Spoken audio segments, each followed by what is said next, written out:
Student friends, now we'll discuss how to make use of the data obtained from powder method or Debye method to analyze the cubic crystal. So this is very important. Let me revise the things that we have discussed in powder photograph method. So we have obtained uh, a diffraction pattern in powder photograph method.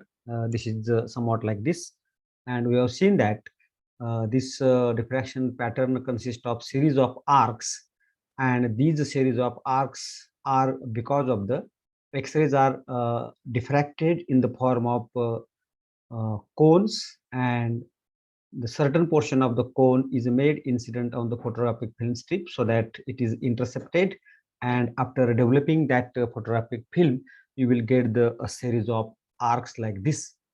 So actually this corresponds to theta is equal to 0, means uh, uh, the X-rays which are directly transmitted in forward direction, and for that theta will equal to 0, and the symmetric arcs you will observe for different values of the d.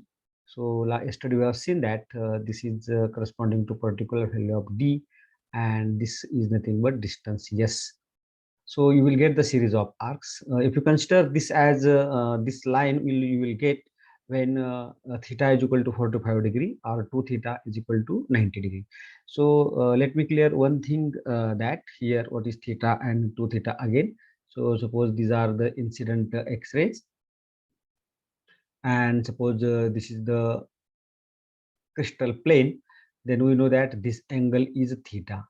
And if you consider this is the direction of incident beam, then you will observe that the X-rays will be reflected or diffracted somewhat like this, so that this angle is theta and this angle is theta.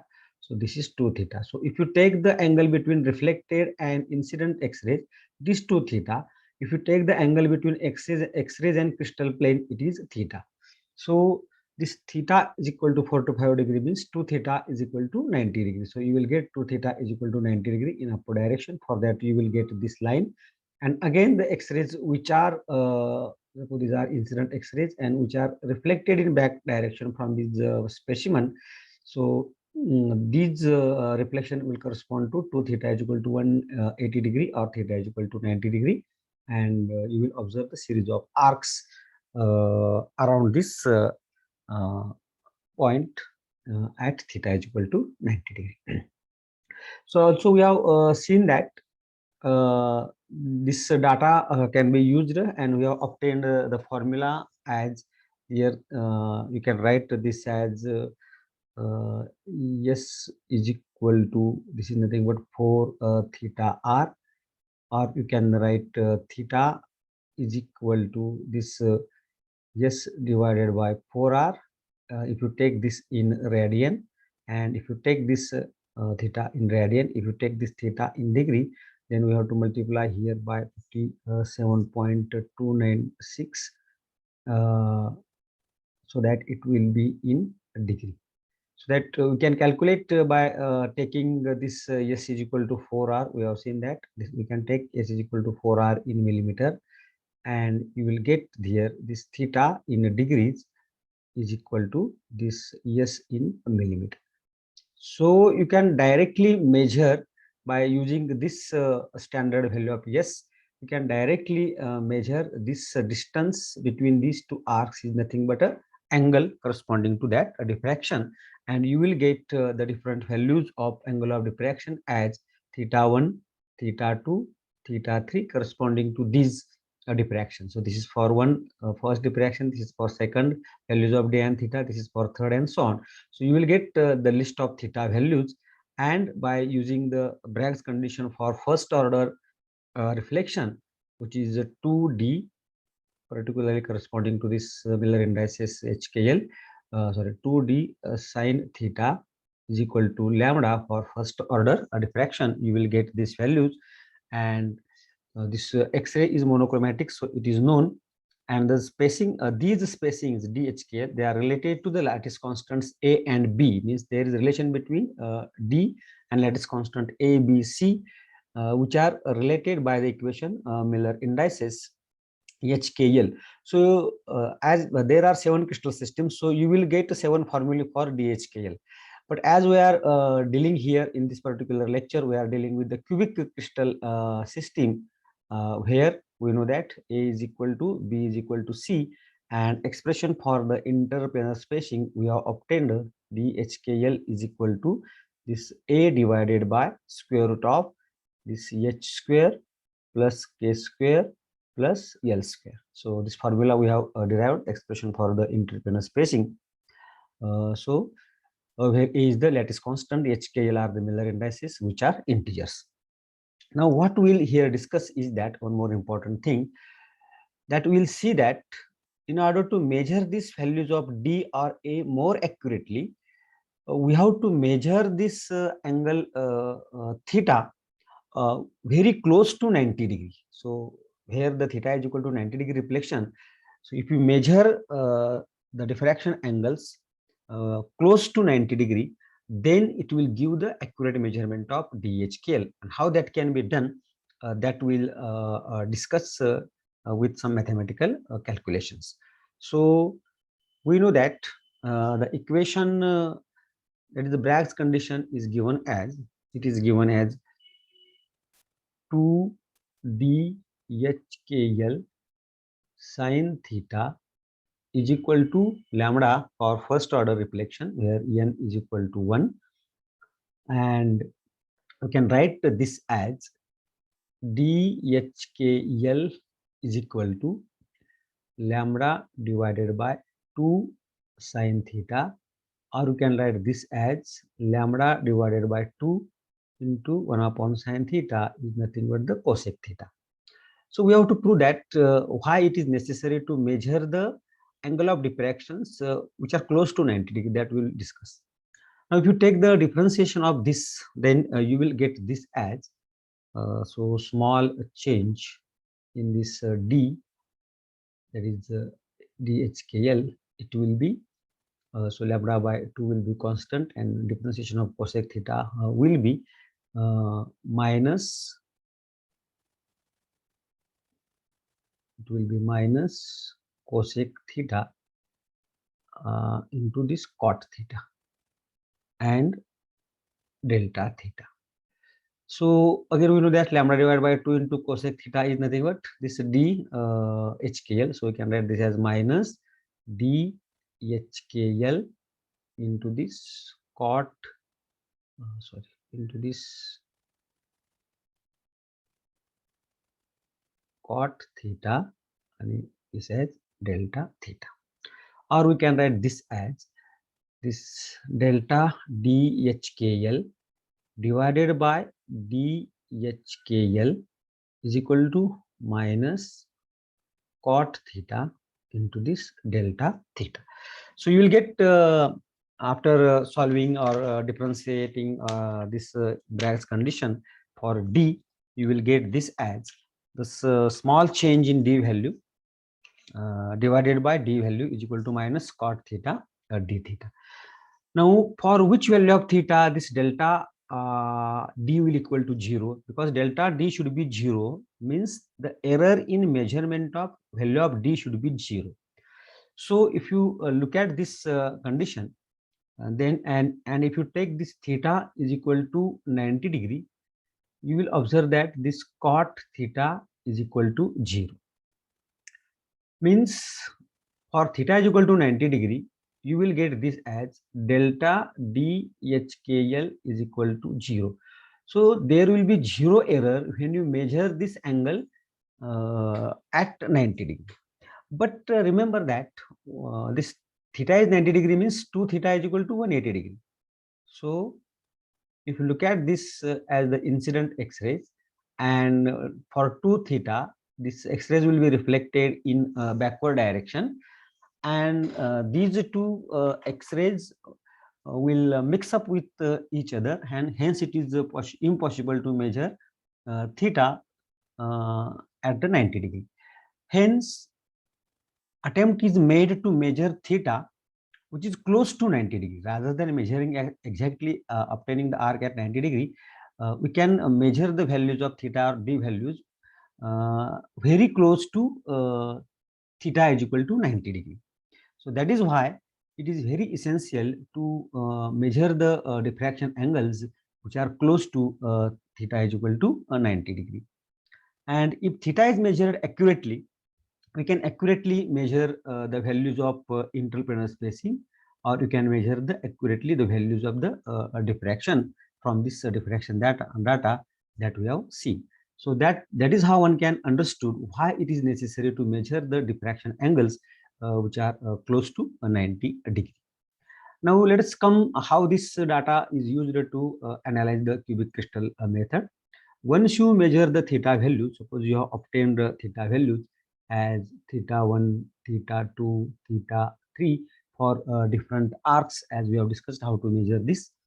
Then we can use the Bragg's condition, which is 2d sine theta is equal to lambda for first order. Obviously, this d corresponds to particular values of Miller indices HKL.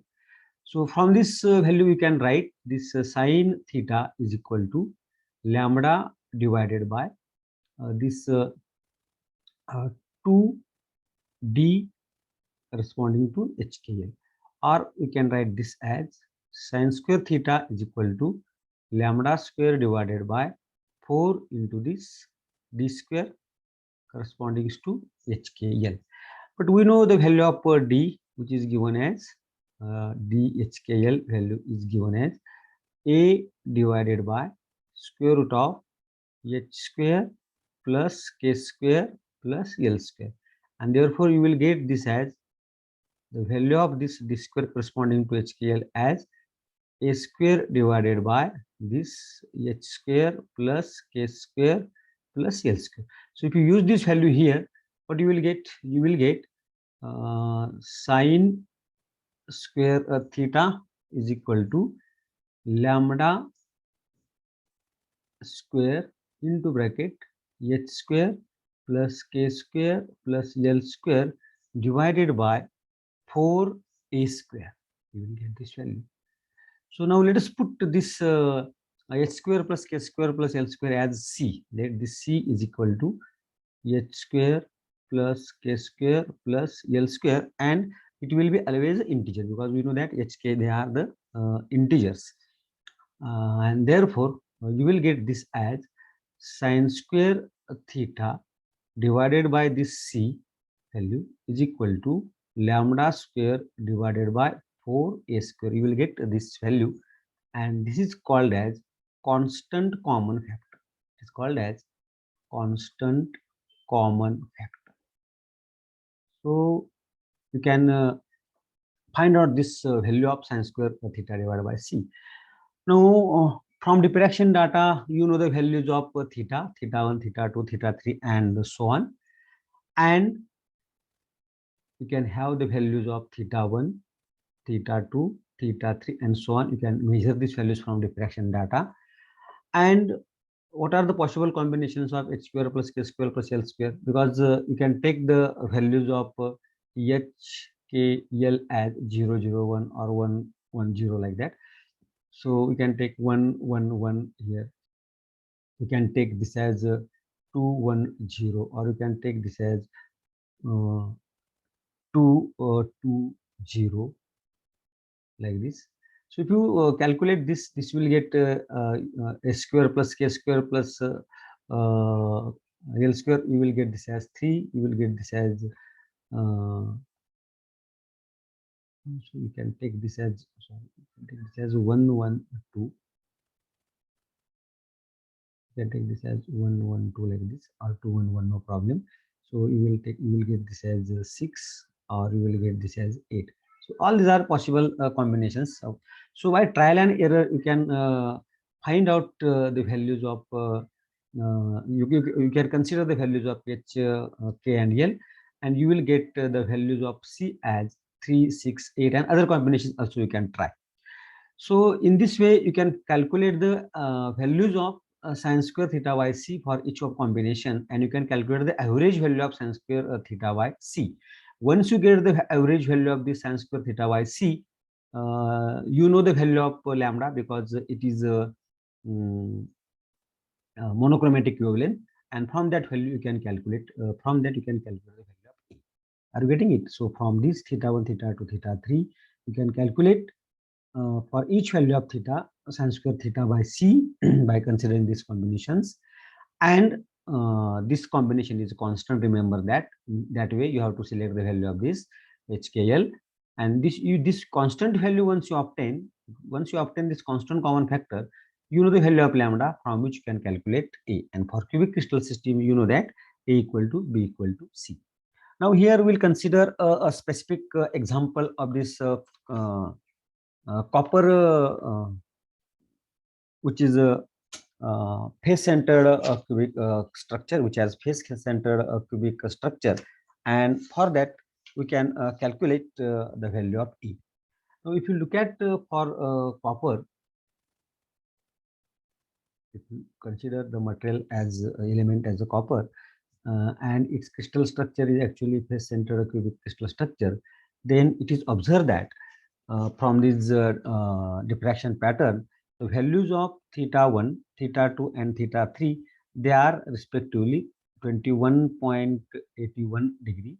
Theta 2, it comes to equal to 31.69 degree, and theta 3, it comes to be 37.35 degree.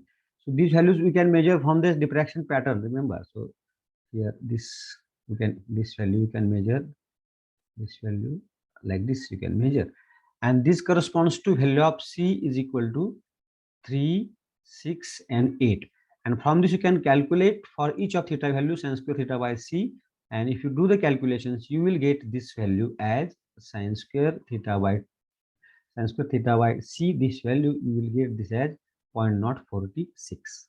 This is constant for copper.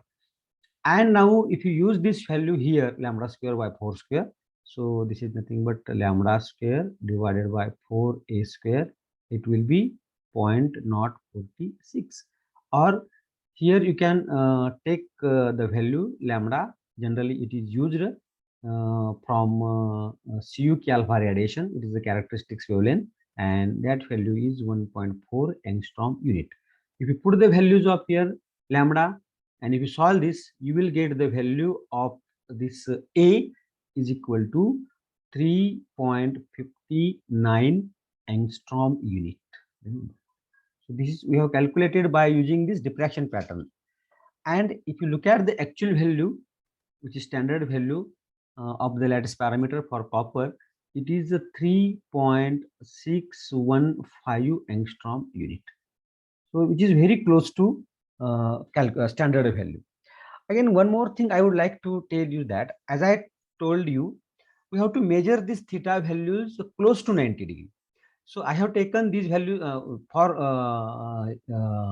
H square plus K square plus L square is equal to 3, 6, and 8. But however, if you measure this value close to 90 degree, then you will get that this value will be again in very close agreement with the observed value of the lattice parameter A for the copper. So in this way, we can use this diffraction pattern to analyze the cubic crystal system. It is very simple method by which you can analyze the cubic crystal material. Nowadays, it is not necessary to calculate or do all these things. As I told you that we have to make nowadays computerized diffractometers they are used, and using these computerized diffractometers we can directly get the X-ray diffraction pattern like this. So here the Bragg reflection occurs for 2 theta, you get the peaks like this. I have taken this example of this SR-TiO2 strontium titanate. I have taken this from internet, and you will observe that you will get the peak diffraction peaks or Bragg's diffraction peaks at particular values of 2 theta, and this graph is intensity versus directly you will get, and at the same time you will get all these values. So you will get 2 theta values at which the diffraction is occurred, and corresponding theta values and d values, all these you will get.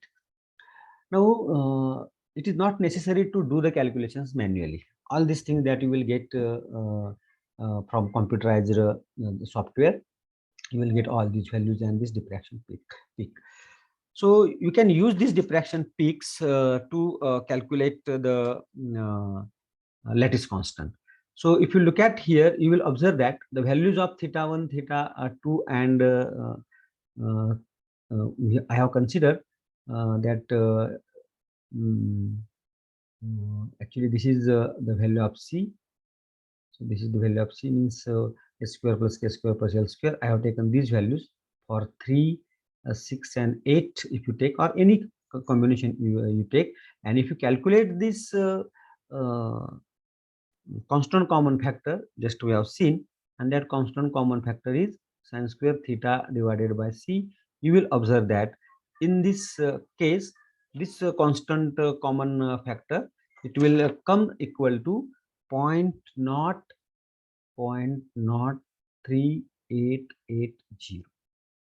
And again, if you use this CUK alpha radiation, for which lambda is equal to 1.54 angstrom unit, and if you use this as lambda square divided by 4a square, and if you calculate the value of a, you will get the value of a as 3.91 angstrom unit for this SRTiO3. This is a cubic crystal structure. It is a perovskite structure actually with formula AbO3 that we can discuss in other lectures. So you can calculate the lattice parameter A is equal to 3.91 degrees centigrade, and actual value, if you look at the A, it is 3.905 angstrom.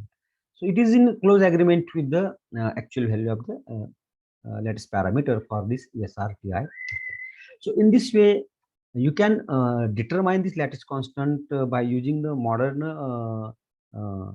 diffractometers, where you can observe this the X-ray diffraction patterns, and you can analyze it for the cubic crystal system. Hope you might have understood this lecture. You might have enjoyed this lecture.